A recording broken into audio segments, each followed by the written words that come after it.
Déjame decirte algo que sonará como una contradicción. Un kilogramo de hidrógeno contiene aproximadamente 33.3 kilovatios hora de energía útil en poder calorífico inferior. Todo ingeniero de Toyota, todo ingeniero de BMW, todo investigador de pilas de combustible está de acuerdo con ese número. Es uno de los datos más repetidos en la conversación sobre hidrógeno. 33.3 kilovatios hora por kilogramo, casi 3 veces más energía por kilogramo que la gasolina. Y ese número es engañoso, profunda, fundamental y peligrosamente engañoso, porque implica algo que la física no respalda en absoluto. Implica que el hidrógeno es un combustible ligero, denso, limpio, eficiente, casi inevitable, que si puedes ponerlo en un Toyota Mirai o en un BMW XC5 Hydrogen, entonces has encontrado el futuro del automóvil. Eso es completamente incorrecto. Y te voy a mostrar exactamente por qué. Porque el número que importa no es cuánta energía contiene el hidrógeno cuando ya está dentro del tanque. El número que importa es cuánta energía tuviste que destruir para ponerlo ahí. Y cuando sigues esa energía desde un aerogenerador, un panel solar o una red eléctrica hasta las ruedas del coche, la promesa empieza a derrumbarse. No por ideología, no por una conspiración contra el hidrógeno, por termodinámica, por compresión, por conversión electroquímica, por pérdidas. Y cuando terminemos vas a entender algo que la industria rara vez pone en el centro de sus anuncios, que un coche de hidrógeno no compite contra un coche eléctrico en el depósito, compite contra él en toda la cadena energética. Y en esa cadena, la física cobra peaje en cada puerta. Hay un hombre que formuló esta crítica con una claridad que incomodó a toda la industria del hidrógeno. Su nombre es Ulf Bossel, ingeniero y físico suizo, fundador de la European Fuel Cell Forum y autor de uno de los análisis más citados sobre la economía del hidrógeno. En 2006, Bossel publicó un artículo titulado ¿Does a Hydrogen Economy Make Sense?, en donde desmontó paso a paso la idea de que el hidrógeno pudiera ser una forma eficiente de almacenar y distribuir energía renovable para transporte terrestre. Su conclusión era devastadora. El hidrógeno no es una fuente de energía, es un portador de energía, y un portador extremadamente caro en términos termodinámicos. Cada vez que fabricas hidrógeno, lo comprimes, lo transportas, lo almacenas y lo conviertes de nuevo en electricidad dentro de una pila de combustible. Pierdes una fracción de la energía original, no una fracción pequeña, la mayor parte. Pero antes de que entiendas por qué esa cadena condena la eficiencia real del hidrógeno en coches, necesito que comprendas algo fundamental sobre qué es realmente un coche de hidrógeno, porque la imagen que tienes en la cabeza es casi seguramente incorrecta. Primero, asegurémonos de estar de acuerdo en esto. Un Toyota Mirai no es en esencia un coche de combustión, y el BMW iX5 Hydrogen tampoco. Son coches eléctricos. Tienen motores eléctricos, tienen baterías pequeñas, tienen electrónica de potencia. La diferencia es que, en lugar de cargar una batería grande directamente desde la red, llevan una fábrica química miniaturizada a bordo, una pila de combustible que toma hidrógeno del tanque, oxígeno del aire, y los combina para producir electricidad, agua y calor. Déjame explicártelo con una analogía simple. Imagina que quieres llevar agua a tu casa. Puedes tender una tubería directa desde el depósito hasta tu grifo. Eso sería un coche eléctrico de batería, electricidad de la red a la batería, batería al motor. O puedes usar esa electricidad para separar agua en hidrógeno y oxígeno, comprimir el hidrógeno, meterlo en camiones, llevarlo a una estación, comprimirlo otra vez, meterlo en un tanque a 700 bar y luego usarlo para volver a fabricar electricidad dentro del coche. Eso es un coche de hidrógeno. Es una tubería con 5 máquinas intermedias y cada máquina pierde energía. Y aquí es donde se pone realmente interesante, porque Toyota y BMW no están mintiendo cuando dicen que la pila de combustible es eficiente. Una pila de combustible de membrana de intercambio protónico, como las usadas en automóviles, puede alcanzar eficiencias máximas cercanas al 60% en condiciones ideales. Eso es mejor que un motor de combustión interna de gasolina, que en uso real suele convertir apenas entre el 20 y el 30% de la energía del combustible en movimiento útil. El problema es que comparar una pila de combustible con un motor de gasolina es mirar solo una habitación de una casa que se está incendiando. La pila puede ser eficiente, la cadena completa no lo es. Déjame asegurarme de que esto se entienda con números concretos. Supongamos que tienes 100 kilovatios hora de electricidad renovable, limpia, disponible. Si la envías directamente a un coche eléctrico de batería, pierdes algo en la conversión de corriente alterna a corriente continua, en el cargador, en la batería durante carga y descarga, y en el motor. Aún así, entre 70 y 80 kilovatios hora pueden acabar moviendo las ruedas. No es perfecto, pero es extraordinariamente eficiente. Ahora toma esos mismos 100 kilovatios hora y conviértelos en hidrógeno mediante electrólisis. Un electrolizador moderno necesita aproximadamente entre 50 y 55 kilovatios hora de electricidad para producir un kilogramo de hidrógeno, que contiene 33.3 kilovatios hora de energía en poder calorífico inferior. Eso ya significa que has perdido alrededor de un tercio de la energía original como calor. Te quedan aproximadamente 65 o 70 kilovatios hora en forma química. Luego tienes que secar el hidrógeno, purificarlo, comprimirlo. Para un coche como el Mirai, el hidrógeno se almacena a 700 bar, unas 700 veces la presión atmosférica. La compresión hasta esa presión consume típicamente del orden de 2 a 4 kilovatios hora por kilogramo, y las estaciones además deben preenfriar el gas hasta alrededor de menos 40 grados centígrados antes de llenar el tanque, porque al comprimirlo se calienta, más pérdidas. Luego viene el transporte, porque el hidrógeno es difícil de mover. Luego la dispensación. Luego la pila de combustible, que convierte quizá entre el 50 y el 60% de esa energía química en electricidad. Luego la electrónica y el motor. Al final, de tus 100 kilovatios hora iniciales, llegan a las ruedas quizá 25, quizá 30, quizá 35 en condiciones favorables. ¿Ves hacia dónde va esto? Esto no es una diferencia marginal. No es que el coche de hidrógeno sea un 5% menos eficiente. Es que puede necesitar aproximadamente 2 o 3 veces más electricidad renovable por kilómetro recorrido que un coche eléctrico de batería. Y esa es la mentira de eficiencia. No necesariamente una mentira explícita, no necesariamente una frase falsa en un folleto, sino una omisión sistemática del marco correcto. Te muestran el tanque, te muestran el escape echando agua, te muestran los 3 o 5 minutos de repostaje, pero no te muestran los 100 kilovatios hora originales muriendo lentamente en cada conversión antes de llegar a tus ruedas.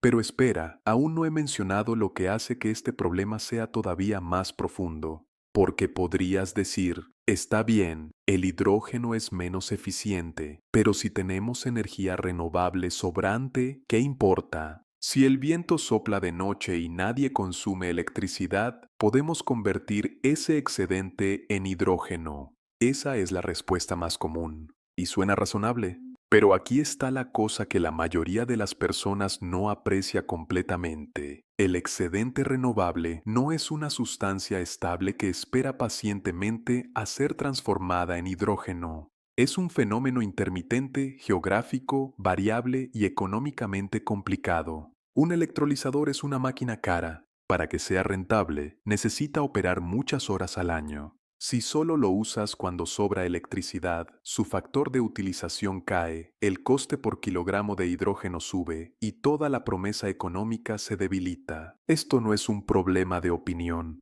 es ingeniería económica básica. Un electrolizador de membrana PEM puede costar cientos o miles de dólares por kilovatio instalado, dependiendo de escala y configuración. Si trabaja 8.000 horas al año, distribuye su coste sobre mucha producción. Si trabaja 1.500 horas al año, esperando excedentes baratos, cada kilogramo de hidrógeno carga con una parte mucho mayor de la inversión. Es como comprar un taxi carísimo y usarlo solo los domingos cuando no llueve. El coste del vehículo no desaparece porque lo uses poco, se concentra. Y aquí es donde se pone realmente interesante, porque Toyota y BMW tienen razones técnicas reales para seguir explorando el hidrógeno. No son empresas ingenuas. Toyota lleva décadas investigando pilas de combustible. El Mirai de segunda generación, lanzado en 2020, almacena alrededor de 5.6 kilogramos de hidrógeno en 3 tanques de fibra de carbono a 700 bar y alcanza una autonomía homologada EPA de unas 402 millas, aproximadamente 647 kilómetros, en su versión XLE. BMW, por su parte, desarrolló el iX5 Hydrogen con 2 tanques que almacenan cerca de 6 kilogramos de hidrógeno, una pila de combustible de aproximadamente 125 kilovatios alimentada con celdas suministradas por Toyota y una autonomía WLTP cercana a 500 kilómetros. Estos números son impresionantes. El repostaje rápido es real.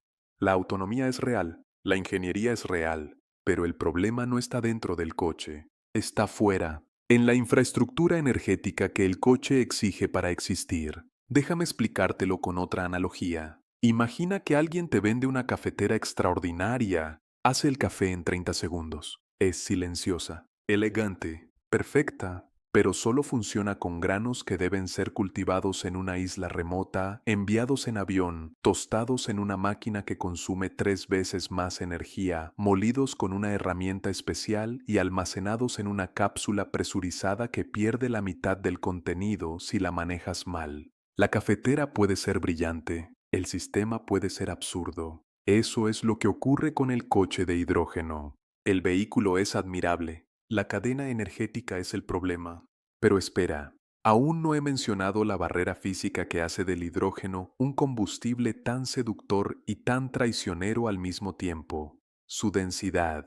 Porque es cierto que el hidrógeno tiene una energía por kilogramo extraordinaria, 33.3 kilovatios hora por kilogramo en poder calorífico inferior. La gasolina contiene alrededor de 12 kilovatios hora por kilogramo. En masa, el hidrógeno parece ganar, pero en volumen pierde de forma brutal. A presión atmosférica, 1 kilogramo de hidrógeno ocupa unos 11 metros cúbicos, 11.000 litros. Para llevarlo en un coche, tienes que comprimirlo a 700 bar o licuarlo a menos 253 grados centígrados. Ambas opciones son costosas, peligrosas en términos de ingeniería y energéticamente caras. El Toyota Mirai no lleva un simple depósito metálico, lleva tanques compuestos de alta presión con capas de polímero, fibra de carbono y fibra de vidrio, diseñados para soportar presiones que equivalen a tener una columna de agua de 7 kilómetros de altura empujando desde dentro. Cada tanque debe resistir impactos, fuego, ciclos de llenado y vaciado, envejecimiento, expansión térmica y permeación molecular.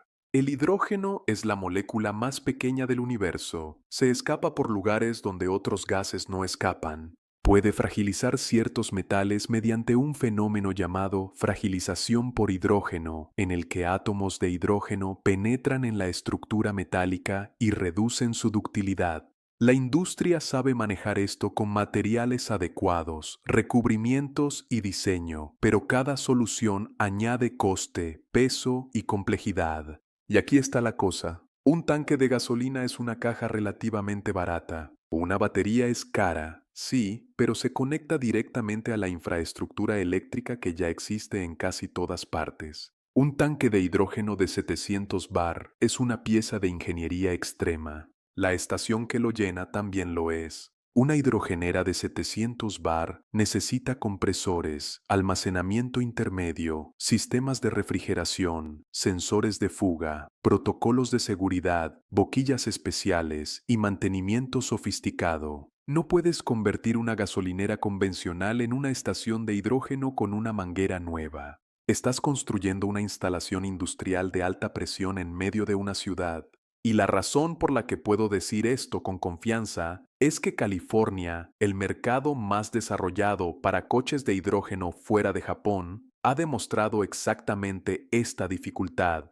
Durante años, el Estado ha subsidiado estaciones de hidrógeno para apoyar vehículos como el Toyota Mirai y el Hyundai Nexo. Aún así, el número de estaciones públicas ha permanecido limitado, con frecuentes reportes de indisponibilidad, mantenimiento, restricciones de suministro y precios altos. En 2023 y 2024, el precio minorista del hidrógeno en California llegó a superar con frecuencia los $30 por kilogramo en algunas estaciones. Si un Mirai consume alrededor de 0,8 a 1 kilogramo cada 100 kilómetros, eso puede convertir un viaje de 100 kilómetros en un coste de combustible similar o superior al de un coche de gasolina grande y mucho más alto que cargar un vehículo eléctrico de batería en casa. Esto no es una crítica moral.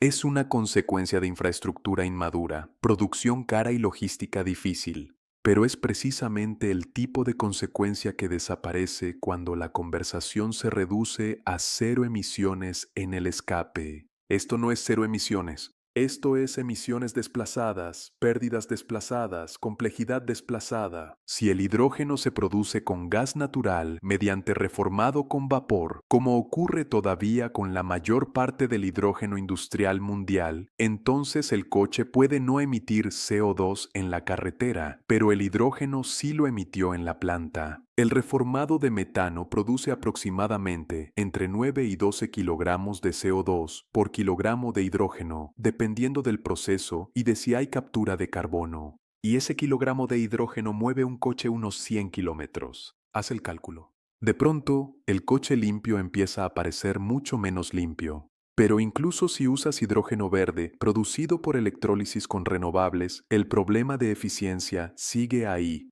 Y esto cambia todo. Porque en un mundo con electricidad limpia limitada, la pregunta no es si algo puede funcionar. La pregunta es cuántas emisiones evitas por cada kilovatio hora renovable. Si puedes usar 100 kilovatios hora para mover un coche eléctrico 500 o 600 kilómetros, o puedes usar esos mismos 100 kilovatios hora para mover un coche de hidrógeno 200 o 300 kilómetros, entonces elegir hidrógeno para coches ligeros significa necesitar muchos más paneles solares, muchos más aerogeneradores, muchas más líneas de transmisión, más electrolizadores, más estaciones y más inversión para lograr el mismo transporte. ¿Ves hacia dónde va esto? La eficiencia no es un detalle académico, es infraestructura física. Es cobre, es acero, es suelo, es permisos, es tiempo, es dinero. Cada punto porcentual de eficiencia perdido se convierte, a escala nacional, en gigavatios adicionales de generación que alguien tiene que construir.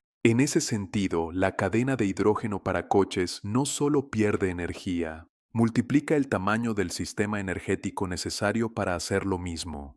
Pero espera. Aún no he mencionado la parte más incómoda. El hidrógeno sí tiene sentido en algunos lugares. Y eso hace que la discusión sea más difícil, no más fácil. Michael Liebrecht, fundador de Bloomberg NEF, popularizó la escalera del hidrógeno, una clasificación de usos donde el hidrógeno es esencial, útil, dudoso o absurdo. Arriba están procesos difíciles de electrificar, fertilizantes, metanol, acero verde, algunas aplicaciones industriales de alta temperatura, almacenamiento estacional, aviación sintética quizá, transporte marítimo quizá. Abajo están calefacción doméstica y coches particulares, donde la electrificación directa suele ser mucho más eficiente. Esta distinción importa. Criticar el coche de hidrógeno no significa negar el hidrógeno. Significa ubicarlo donde la física le permite tener sentido. Toyota y BMW pueden tener una visión estratégica más amplia.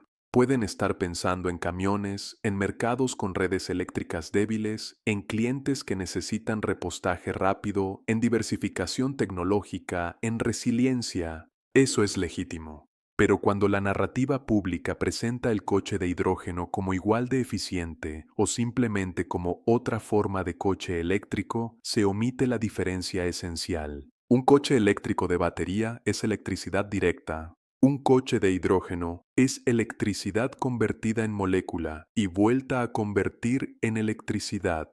Y cada conversión tiene pérdidas que no desaparecen porque el anuncio sea elegante. Aquí está la cosa. En ingeniería, una cadena energética se parece a una cadena mecánica. Si tienes 5 engranajes y cada uno tiene una eficiencia del 80%, la eficiencia total no es 80%, es 0.8 multiplicado por 0.8 multiplicado por 0.8 multiplicado por 0.8 multiplicado por 0.8. El resultado es 33%. Eso es lo que la mente humana tiende a ignorar. Vemos cada pérdida como pequeña, aislada, tolerable. Pero la física multiplica, la electrólisis pierde, la compresión pierde, el transporte pierde, el almacenamiento pierde, la pila de combustible pierde, el motor pierde. Al final, la cadena completa revela una verdad que ningún folleto quiere poner en letras gigantes. La eficiencia no se promete por componente, se calcula de extremo a extremo. Déjame asegurarme de que esto se entienda con la comparación final. Un vehículo eléctrico de batería no es perfecto. Sus baterías requieren litio, níquel, grafito, cobalto en algunos casos. Su fabricación emite CO2. Su peso es alto. Su carga puede ser lenta. Su red necesita refuerzos. Pero su cadena energética es brutalmente simple. Generas electricidad. La transportas por cables. La almacenas en una batería. La usas en un motor. Pocas conversiones, alta eficiencia. El hidrógeno para coches añade una fábrica química entre la red y el motor, y esa fábrica química no es gratis. Esto no es un puente que colapsa en una mañana como Tacoma Narrows. Esto es una promesa que se deforma lentamente bajo el peso de sus propias conversiones. Cada conversión es un pequeño vórtice de pérdida. Cada compresor, cada electrolizador, cada enfriador, cada pila de combustible añade su frecuencia de ineficiencia. Y cuando las sumas todas, la estructura entera de la narrativa empieza a oscilar. No se destruye con un golpe, se destruye con matemáticas. Y ahora quiero que pienses en lo que todo esto significa más allá de Toyota, BMW o cualquier marca, porque hay algo profundamente revelador en la forma en que hablamos de eficiencia. Nos gustan los números aislados. 33.3 kilovatios hora por kilogramo, 700 kilómetros de autonomía. 5 minutos de repostaje, 0 emisiones en el escape. Cada número es verdadero dentro de su marco, pero el marco puede ser la mentira. Si eliges el límite del sistema justo después de que el hidrógeno ya fue producido, comprimido y entregado, el coche parece maravilloso. Si amplías el límite hasta incluir la electricidad original, las pérdidas aparecen. La verdad no cambió, cambió el borde del dibujo. Y muchas de las grandes ilusiones tecnológicas funcionan así. No falsifican los datos, recortan el sistema, te muestran la parte donde la máquina brilla y esconden la parte donde la energía se degrada. Pero la ingeniería no puede permitirse ese lujo. La ingeniería real sigue la energía desde el origen hasta el final. Sigue el material desde la mina hasta el reciclaje. Sigue el calor perdido, el coste escondido, la presión en el tanque, la fuga molecular, el compresor que vibra detrás de la estación, el electrolizador que debe amortizarse, el kilovatio hora renovable que pudo haber movido otro vehículo más lejos. Hay algo casi moral en esa contabilidad. No moral en el sentido político, moral en el sentido de honestidad con la realidad. La termodinámica es una contabilidad sin ideología. No le importa si el logo en el capó es Toyota, BMW, Hyundai, Tesla o cualquier otro. Solo pregunta cuánta energía entró, cuánta salió y dónde murió el resto. Y en los coches de hidrógeno, demasiada energía muere antes de llegar a las ruedas. Eso no significa que los ingenieros que trabajan en hidrógeno estén equivocados o sean deshonestos. Al contrario, algunos de los sistemas de almacenamiento, las pilas de combustible, los controles de seguridad y las arquitecturas híbridas que han desarrollado son obras extraordinarias de ingeniería. El Toyota Mirai es una máquina sofisticada. El BMW iX5 Hydrogen es una demostración técnica impresionante. Pero la ingeniería brillante no siempre salva una mala cadena energética. Igual que un puente elegante no sobrevive si ignora el flúter. Igual que un avión supersónico hermoso no vence la resistencia de onda. Igual que una torre metálica no vence la corrosión sin pintura, la belleza de una solución local no garantiza la eficiencia del sistema completo. Y quizá esa sea la lección más importante. La transición energética no se ganará con la tecnología que suene más futurista. Se ganará con la que desperdicie menos, con la que convierta menos veces, con la que necesite menos infraestructura absurda para entregar el mismo resultado. A veces la máquina más avanzada no es la que tiene tanques a 700 bar y química electroquímica a bordo. A veces la máquina más avanzada es la que evita tener que hacer todo eso. El hidrógeno tendrá un papel, probablemente uno importante, en acero, fertilizantes, química pesada, almacenamiento de larga duración, quizá barcos, quizá aviones mediante combustibles sintéticos. Pero para coches particulares, para millones de vehículos moviéndose cada día por carreteras con acceso a una red eléctrica, la física ya ha dado una respuesta incómoda. ¿Puedes hacerlo con hidrógeno? Claro que puedes. La pregunta es cuánta energía estás dispuesto a sacrificar para hacerlo. La próxima vez que veas un anuncio de un coche de hidrógeno emitiendo solo agua por el escape, no mires el escape, mira hacia atrás. Mira la cadena invisible. Mira el electrolizador consumiendo 55 kilovatios hora para fabricar 1 kilogramo de gas. Mira el compresor llevándolo a 700 bar. Mira el camión o la tubería moviéndolo. Mira la estación enfriándolo a menos 40 grados. Mira la pila de combustible devolviendo solo una parte de esa energía. Mira el calor perdido escapando en silencio. Y entonces entenderás que la pregunta nunca fue si el coche funciona. Funciona. La pregunta es si tiene sentido gastar 3 unidades de electricidad limpia para hacer el trabajo que otra tecnología hace con una. Si has viajado conmigo hasta aquí, perteneces a esa pequeña fracción que realmente se preocupa por las verdades profundas de la ingeniería. Si deseas acompañarme en la próxima exploración de los límites donde la física y la ambición humana colisionan, asegúrate de estar suscrito. Te veré en el próximo video.